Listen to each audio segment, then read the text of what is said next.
اللهم ارحمنا بالقرآن আর একদিন পরেই রংপুরে অনুষ্ঠিত হতে যাচ্ছে তাবলিগ জামায়াতের জেলা ইজতেমা। واجعله আগামী 28 তারিখ শুরু হয় এই আয়োজন, চলবে 30 নভেম্বর পর্যন্ত। اللهم রংপুর নগরীর 23 নম্বর ওয়ার্ডের নিউ জুম্মাপাড়া ঈদগাহ মাঠ প্রাঙ্গণে 3 দিন ব্যাপী এই আয়োজনের সকল প্রস্তুতি প্রায় শেষ। وعلمنا প্রস্তুত হয়ে গেছে তাঁবু।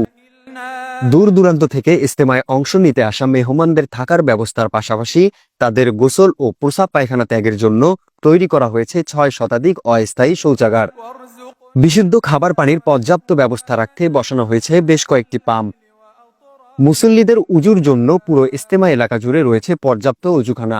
এছাড়াও আগত মুসল্লিদের জরুরি চিকিৎসা সেবা নিশ্চিতে ইজতেমার মূল ফটকের পাশে একটি মেডিকেল টিম সহ ব্যবস্থা রাখা হয়েছে দাতব্য চিকিৎসার। واجعله حجة এবারে রংপুর জেলা ইজতেমায় রংপুর ও এর আশেপাশের 8 উপজেলা থেকে লক্ষাধিক মানুষের আগমন ঘটবে বলে ধারণা তাবলিগ সংশ্লিষ্টদের। Desk report, 8 news, Rangpur.